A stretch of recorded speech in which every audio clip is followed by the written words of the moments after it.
રાધે રાધે, જય સિયારામ. રાધે રાધે, જય સિયારામ, જય સિયારામ.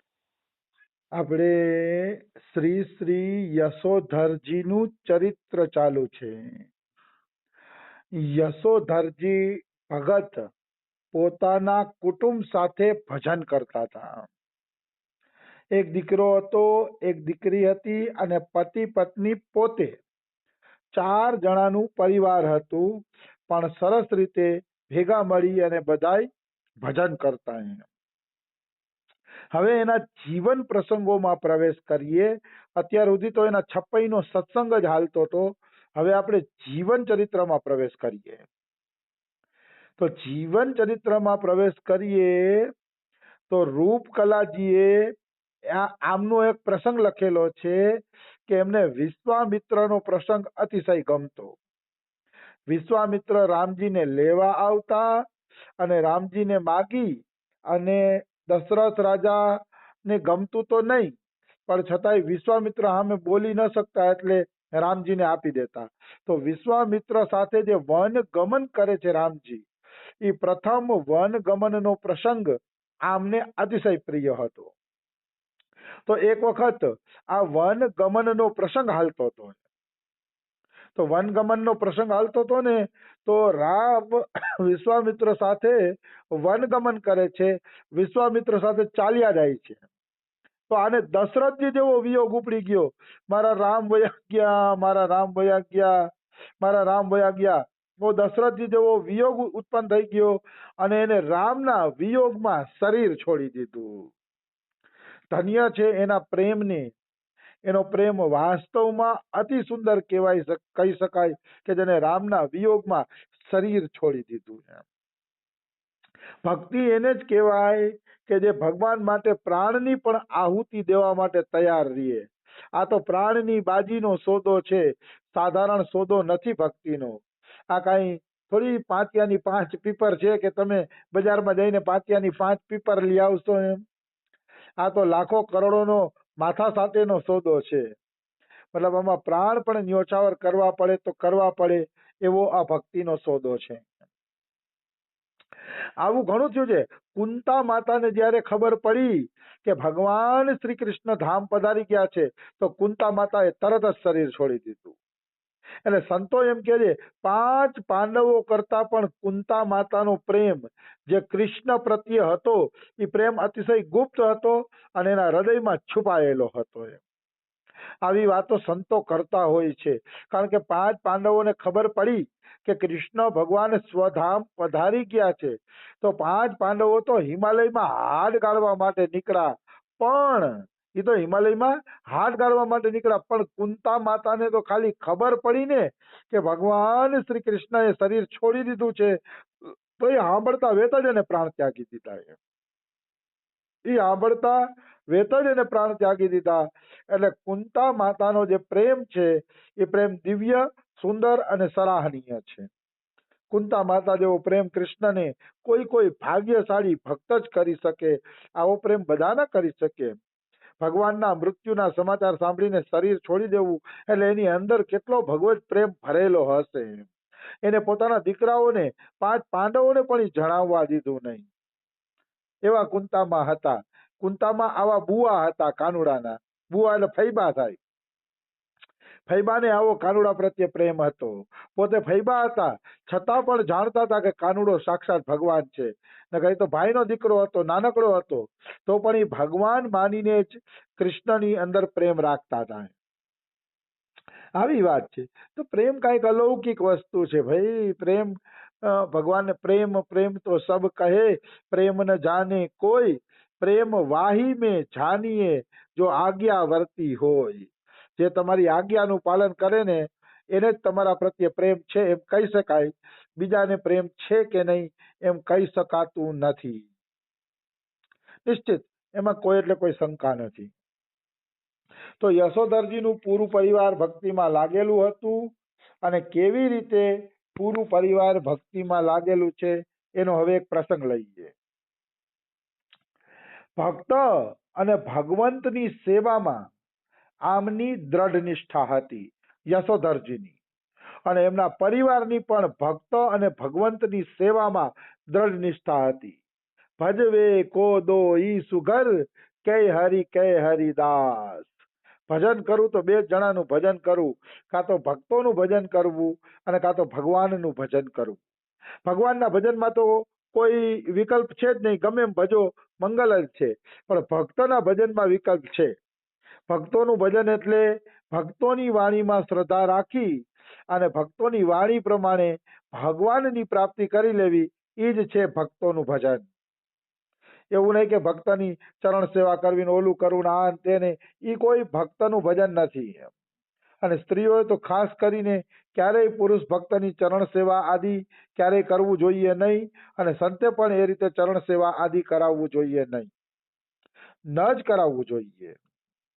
એ ભક્તનું ભજન નથી. ભક્તનું ભજન એટલે શું? એક જ વ્યાખ્યા મને તો આવડે છે ભક્તના ભજનની.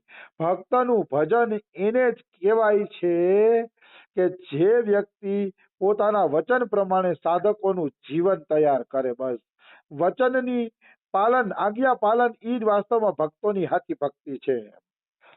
એ મનુષ્યએ યાદ રાખવું જોઈએ. આવી વસ્તુ છે.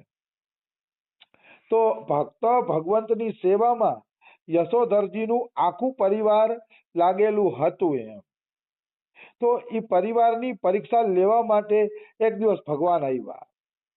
ભગવાન પરીક્ષા લેવા આવે છે. પરીક્ષા એટલે લે છે કે ભક્તોનો મહિમા વધારે છે. ભગવાનને પણ ઈચ્છા છે કે હું મારા ભક્તોનો મહિમા વધારું. એટલે ભગવાન ક્યારેક ક્યારેક કઠોર બનીને પણ પરીક્ષા લેતા હોય છે. અને એ પરીક્ષા જરૂરી પણ છે.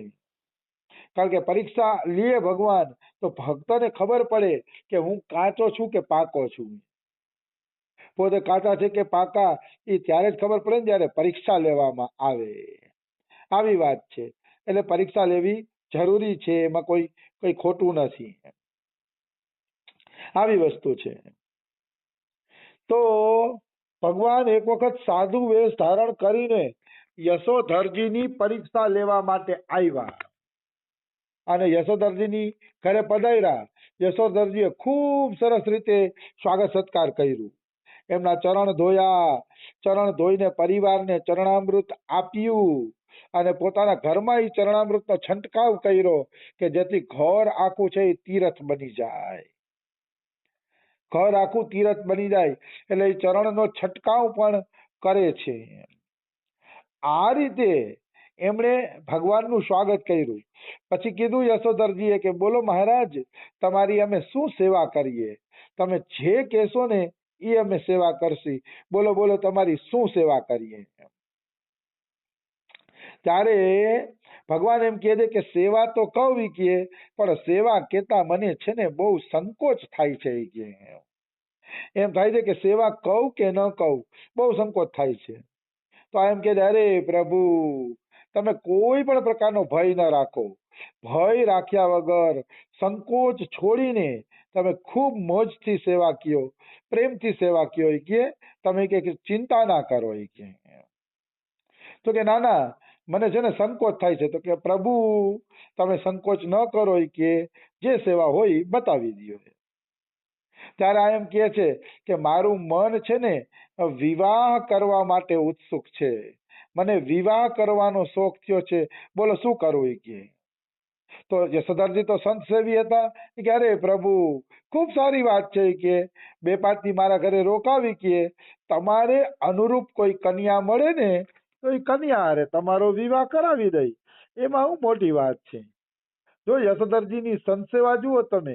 એમને કીધું કે વિવાહ કરવાની તો તમારો પ્રશ્ન છે, કઈ મારો પ્રશ્ન નથી. કે હું તમારી આમાં કોઈ મદદ નહીં કરું. એમ નહીં, મતલબ આવી રીતે આપણે સેવા નથી કરવાની, કારણ કે આપણું આ કામ નથી.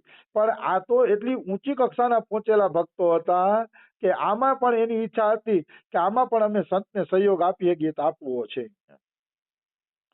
આમાં પણ અમારે સંતને સહયોગ જો દેવાતો હોય તો દેવો છે. એટલે એને કીધું કે હું તમને કન્યા ગોતી દઈશ 2-5 દી માટે, તમે રોકાઈ જાવ. તો સંત શું કહે છે? મારે બીજી કન્યા સાથે વિવાહ નથી કરવા કે મારે તો તમારી જ કન્યા સાથે વિવાહ કરવા છે. અચ્છા કે મારી કન્યા સાથે વિવાહ કરવા છે. હા હા હા હા, તો ઈ મારા ઉપર બહુ મોટી કૃપા કે તો મારા ઉપર બહુ અતિશય અને દિવ્ય મોટી કૃપા. મને ખબર પણ નહોતી કે તમને મારી કન્યા આટલી પસંદ હશે ઈ કે. અચ્છા અચ્છા અચ્છા, તો કે તો મારી કન્યા સાથે જ લગ્ન કરી લ્યો કે મારી કન્યાનું સૌભાગ્ય કે તમારા જેવા સંતની એને સેવા મળશે ઈ કે. એટલે મારી કન્યા સાથે તમે ચોક્કસ લગ્ન કરી લ્યો, હું કબૂલ કરું છું ઈ કે. એટલા માટે નાભાજીએ લખ્યું હતું કે યશોધરજી એવા સંતસેવી હતા અને એનો પરિવાર પણ સંતસેવી હતું. તો કન્યાનું કીધું ને, તો ભગવાન શું કહે છે? ભગવાન કહે છે એમ નહીં, તમારી સ્ત્રીને ને પુત્રીને પૂછી લ્યો, જો એ હરખાઈને હા પાડે ને તો જ મારે લગ્ન કરવા છે કે નહીતર લગ્ન નથી કરવા કે. તમારી દીકરીને પત્નીને એને પૂછી તો લ્યો. તો પત્નીને એને બોલાવ્યા અને બોલાવીને કીધું કે ભાઈ આ સંતની લગ્નની ઈચ્છા છે તો તમે બે હા પાડો છો કે નહીં એમ. પત્નીને એને પૂછ્યું. તો પત્નીને એને પૂછ્યું ને એટલે બે જણા તૈયાર થઈ ગયા. છોકરી કે મારે લગ્ન કરવા છે સંત હારે કે જો એની ઈચ્છા હોય તો, અને પત્નીએ કીધું કે તો આપણા અહોભાગ્ય કે સંત આપણી દીકરીને પરણે કે. એટલે જ નાભાજીએ લખ્યું છે સંમંત સબે, મતલબ એનો આખું પરિવાર એક જ મતનું હતું. જે યશોધરજી મત નક્કી કરતા એ જ મત એમના ઘરનો હતો. આવી વસ્તુ છે. અહીંયા આપણે કોઈ આવું કરવાની જરૂર નથી. આપણે ખબર પડે કે પ્રાચીન ભક્તો સંત સેવામાં કેવા નિષ્ઠાવાન હતા. આ એક ભક્ત ચરિત્ર જાણવા જેવા પ્રસંગો છે. પણ ભલે આપણે આટલું ન કરીએ તો કાંઈ નહીં, આનાથી થોડોક પણ સંતોમાં ભાવ રાખી દેસી તો એ બેડો પાર થઈ જશે નિશ્ચિત. એમાં કોઈ એટલે કોઈ શંકા નથી. આવી વસ્તુ છે. તો વળી ભગવાન તો પરીક્ષા લેવા જ આવ્યા હતા.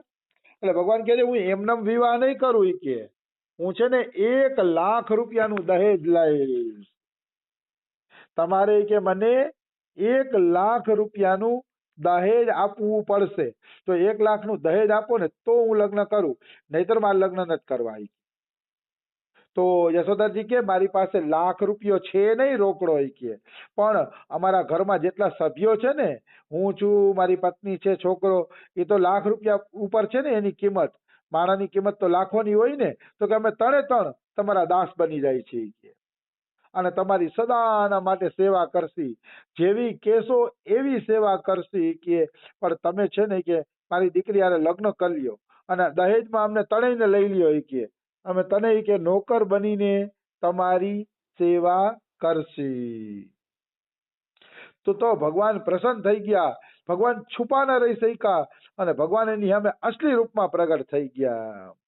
કોણ ભગવાન કેમ છુપા રહી શકે?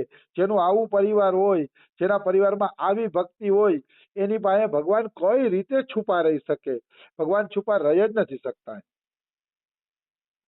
નિશ્ચિત છુપા રહી નથી શકતા. એમાં કોઈ એટલે કોઈ શંકા નથી. ભગવાન પ્રગટ થઈ અને એને દર્શન આપે છે અને એમ કહે છે કે માગો માગો, તમારે શું જોઈ છે, જે જોતું હોય અમે તમને આપીએ. ત્યારે યશોધરજી કહે છે કે અરે પ્રભુ, અમારે તો કંઈ જોતું નથી.